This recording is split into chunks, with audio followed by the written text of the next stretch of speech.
Something weird is happening around the world. Political movements that used to hang out on the sidelines are now center stage, grabbing headlines and shaking up entire nations. Far-right nationalism and far-left uprisings.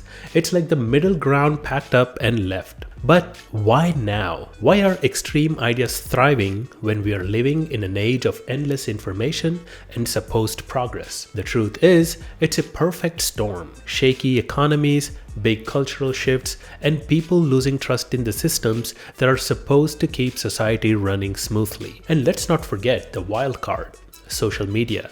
It's like pouring fuel on already chaotic fire. Today, we'll look back at history for clues, break down what's driving these movements now, and figure out what it all means for democracy. And here's the big question. Are we standing at the edge of a tipping point? Or is something even bigger brewing? Let's unravel this thread.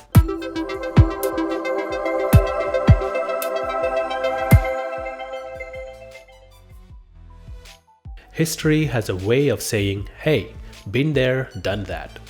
Let's hit rewind for a minute. The 1930s in Europe were absolute chaos. Germany and Italy, still struggling from World War I and drowning in economic misery, became the perfect breeding ground for fascism. Hitler and Mussolini promised to fix everything. Their solution involved authoritarian control and some really bad ideas. Their secret recipe? Stir up fear, point fingers at marginalized groups, and bake it all in a failing democracy. Classic extremism move. But let's switch gears to 1917 Russia. Imagine poor farmers and workers rallying for equality only to end up with decades of authoritarian rule under Bolsheviks. Once again, economic despair and zero faith in system lit the fuse. Now, let's bring in closer to home. The American civil rights movement in the 1960s. It was a clash of progress versus resistance. While Martin Luther King Jr. and activists fought for justice, segregationists dug in their heels to preserve the status quo. The result? One of the most polarized moments in the US history. And what sparked it? Big cultural changes and the fear of losing societal dominance. So, what's the takeaway from all this? Economic instability, cultural upheaval, and institutional mistrust are basically history's version of start drama button. It's not that history repeats itself, it's more like it's singing the same tune with different lyrics. And here's why it matters. Knowing these triggers can help us spot trouble before it hits full-blown chaos mode. Let's take a little walk through today's political jungle, where movements on all sides are causing a stir. First up, the far right. In France, there is the National Rally, or RN, led by Marine Le Pen, waving the flags of nationalism and anti-immigration. Over in Germany, you've got Alternative for Germany, or AfD, also big on anti-immigration and not so happy about globalization. But even these two aren't exactly BFFs. In May 2024, RN cut ties with AfD in European Parliament after some disagreeing comments from AfD about the Nazi SS paramilitary force. Now, let's swing over to far left. Groups like Momentum in the UK, Antifa in the US, and socialist parties across South America are making noise. Momentum is pushing for democratic socialism within the UK Labour Party, while Antifa takes a no-holds-barred approach against far-right ideologies in the US. Meanwhile, South American socialists are focused on narrowing wealth gaps and boosting social welfare. Then there is the new kid on block, populism. Leaders here are mixing and matching ideologies to win over everyone they can. Take Mexican President Andrés Manuel López Obrador. He is rolling out poverty-busting programs with a mix of leftist and nationalist vibes. In India, Prime Minister Narendra Modi blends economic reforms with a heavy focus on national identity, creating a political buffet that appeals to a wide crowd. Despite their differences, these movements have a lot in common. They are all reactions to big issues like economic inequality, cultural shifts, and a growing distrust in usual institutions. Whether it's far-right's obsession with borders or far-left's fight for social justice, these groups are reshaping the political landscape. So here's the bottom line. The political spectrum might seem like a battlefield, but it's more connected than you would think. These movements are like rival siblings arguing loudly but shaped by the same family drama. And honestly, watching how they influence each other is both messy and fascinating. Alright, let's dig into what's fueling this rise of political extremism today. It's not just one thing, it's a whole cocktail of problems. First up, economic instability. When the economy tanks, like during the 2008 financial meltdown, people feel the squeeze. Wages stay flat, prices go up, and wealth gap gets bigger.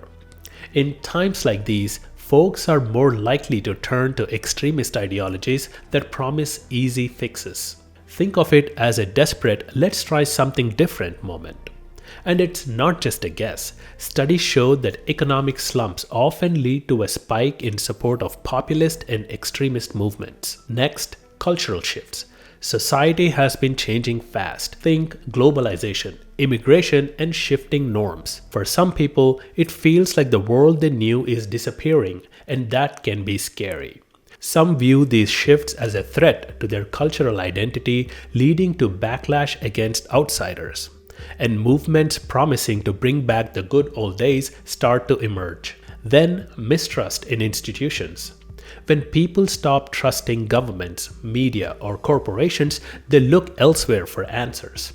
Extremist groups often position themselves as the ultimate underdogs, the truth tellers, standing up to the system. And honestly, it's a pretty convincing pitch when the system keeps letting you down. Finally, social media and technology. Platforms like Facebook and X thrive on drama. Their algorithms love pushing sensational content, and before you know it, you're stuck in an echo chamber where everyone agrees with you, or worse, makes your views even more extreme. It's like a never-ending game of telephone, but with way higher stakes. All these factors, economic struggles, rapid cultural changes, crumbling trust in institutions, and relentless amplification of social media create the perfect storm for political extremism to thrive. It's not just about one issue or one group. It's a mix of pressures pushing people to the edges of the political spectrum. Understanding these forces gives us a clearer picture of why these movements are gaining ground and just how interconnected our modern challenges really are. Let's talk about media, traditional and social, and how they play leading roles in amplifying political movements. Ever feel like the news is more about drama than facts? You're not imagining it. News outlets often sensationalize stories, not just for the shock factor, but to boost ratings. Those exaggerated headlines and one-sided reports make events seem way more extreme than they really are. This kind of reporting feeds into existing biases and drives people further apart. Studies even back this up. Sensationalism isn't just annoying, it's a major driver of polarization. Now onto social media.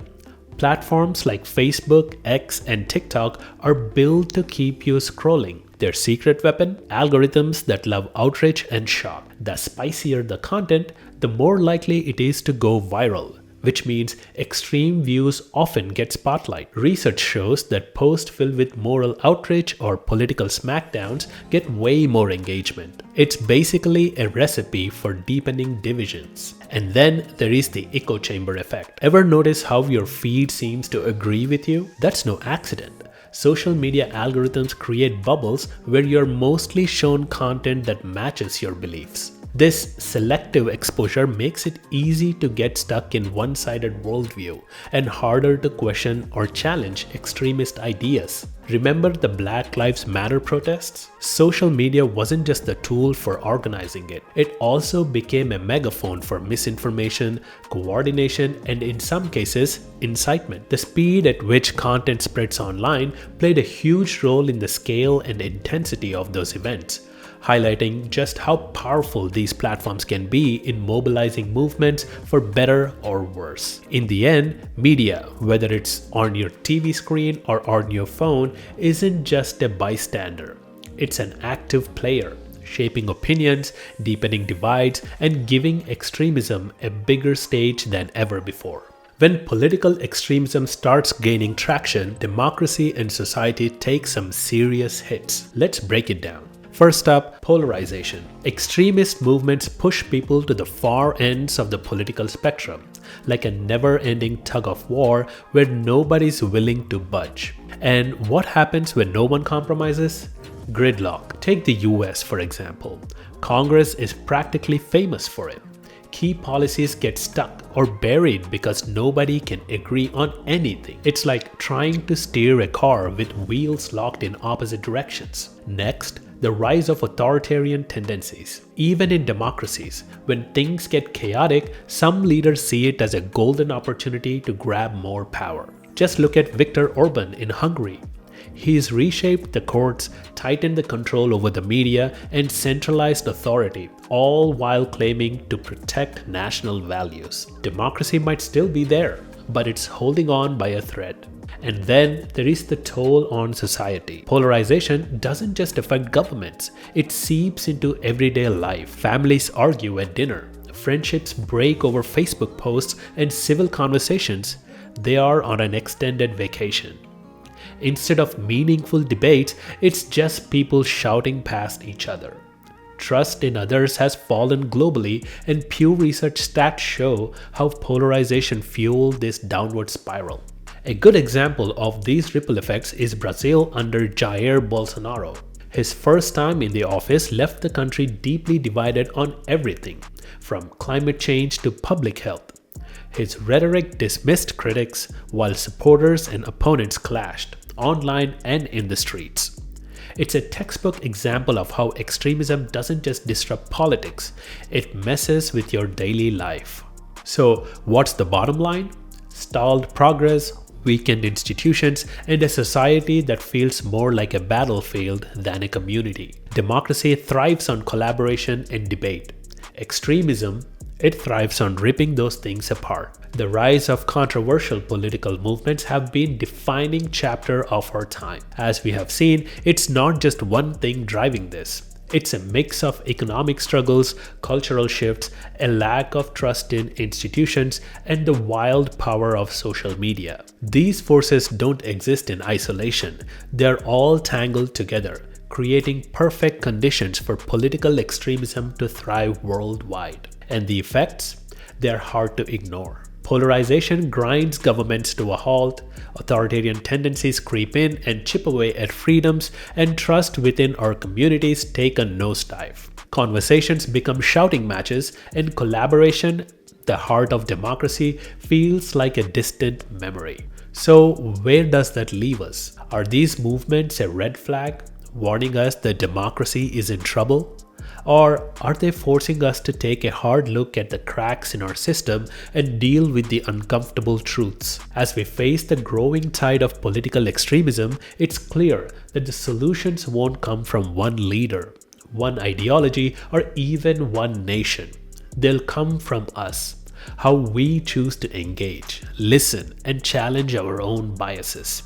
Imagine a world where dialogue replaces shouting matches, and understanding becomes the currency of progress. What small step can you take today? Is it having a conversation with someone who thinks differently, supporting media outlets committed to integrity, or simply reflecting on your own role in this story? The answers may not be easy, but the first step is asking the right questions. So what role will you play in shaping the future? Thank you for watching, and until next time, stay safe.